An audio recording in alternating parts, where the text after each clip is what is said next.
The same thing over here. Here I have this is the cooked pineapple, and this is the raw pineapple. So you can see the difference in colors. So the color makes it a little bit more translucent. Here I have the cherry, a fruit roll-up.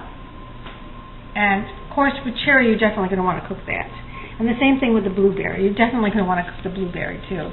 You don't have to, but I think they turn out better that way. And underneath here, this is the banana. Now, the banana is what you would do with, you would put the banana in the blender with lemon juice and honey. And when it comes out of the dehydrator, then you would put it down on a piece of paper, parchment paper, and roll it up. This is what the blueberry fruit roll-up looks like when it's finished. And what you need to do is, as soon as it comes out of the dehydrator, you have to remove it from the Ziploc bag. And you can see it comes off really easy. Now what you want to do is take a piece of parchment paper or wax paper. I prefer parchment paper. And then you want to put your fruit roll-up on it. And like I said, you have to remember, you need to do this as soon as it comes out of the dehydrator because it's still warm, and that way you can roll it up, just like that. And there you have a fruit roll-up. Now, in addition to that, I'm going to show you how to package them. So they end up looking just like this. Now what I do is I go to the dollar store and I buy this shrink wrap, and I cut it into little squares like this. Then I take my fruit roll-up, and I go like this, and I'm going to come over here on the vacuum packer. Now I'm not going to seal it, vacuum seal it, I'm just going to use the heat seal on it.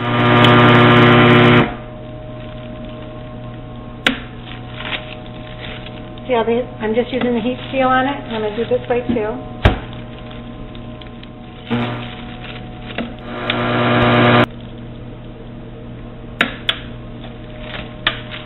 And if you notice, now what I'm going to do is I'm going to take the scissors and I'm just going to trim it a little bit.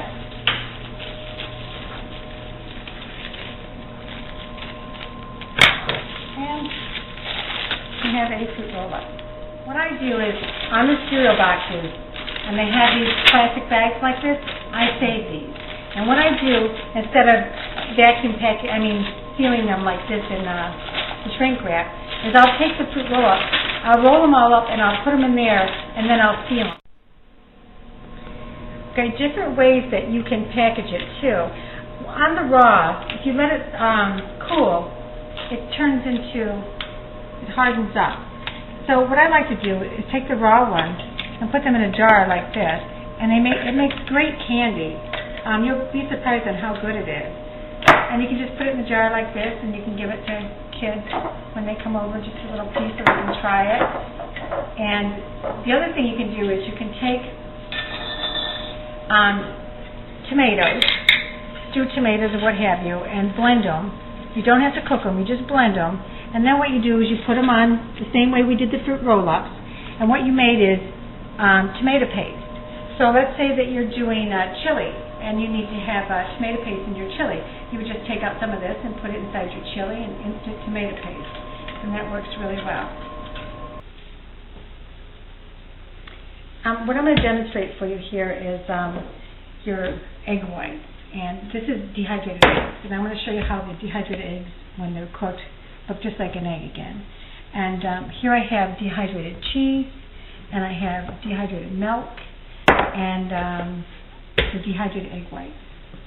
So what I have in this dish here is 2 tablespoons of water. And now remember, this is the egg whites. This isn't the full egg. This is just the whites. And I'm going to add 2 teaspoons of egg whites. I have to add 4 of these because this is a half teaspoon.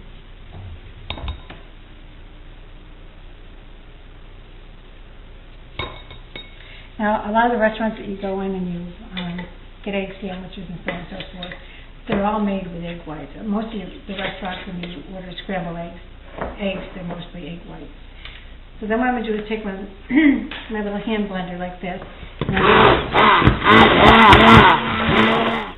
Okay, now this is equivalent to 1 egg. Okay. And what I'm going to do is I'm going to go over the stove and I'm going to fry this.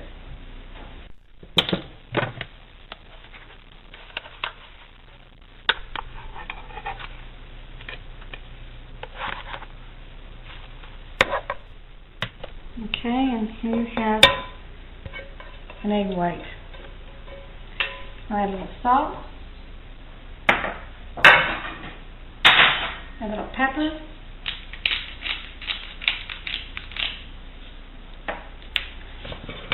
and there you have an egg white. And you cannot tell the difference between this egg white and a real egg.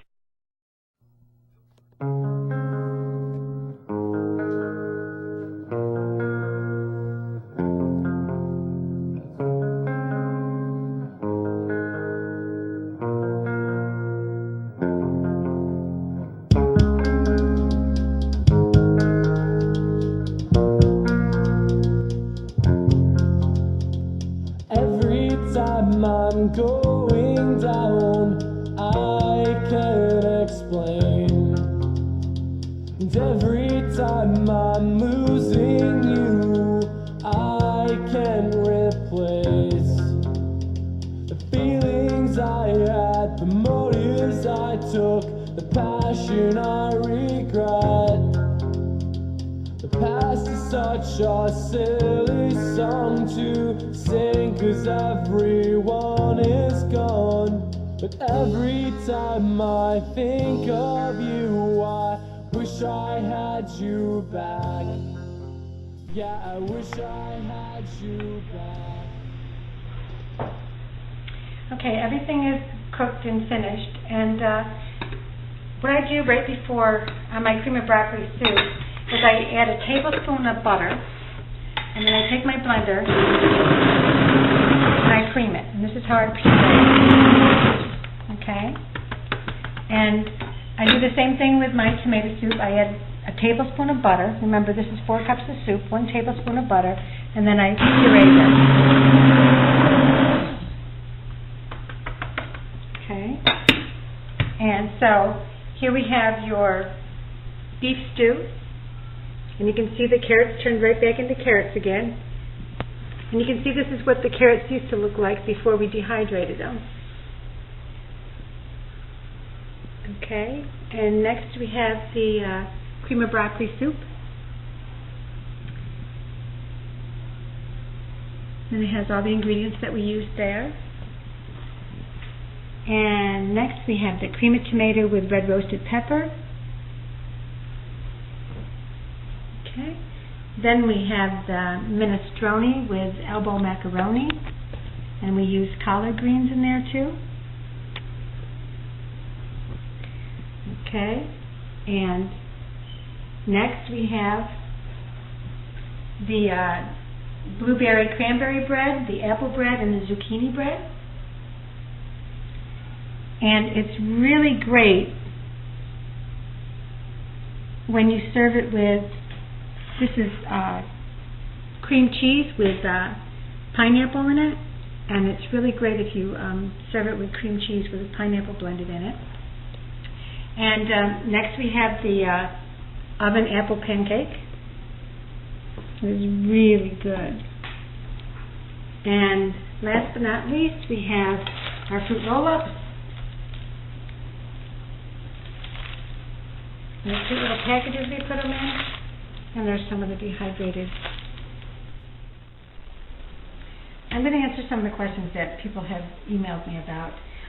One is, why do I use an oxygen pack inside a vacuum bag? And the reason I do that is because even though I vacuum pack it and suck the oxygen out, there's still a residual oxygen that remains around the food, and the oxygen pack will remove that. Another question I was asked is, why do I wrap them up so much? Because here's my sugar that I vacuum pack. Now, I cut a little slice in there and I put an oxygen pack down in there. But as you can see the difference between this one and this sugar over here. See how this has got air in around it? Somehow there was a hole was punctured through this bag. No matter how small it is, there's still a hole there, and the oxygen had gotten inside of it. So what I normally do after that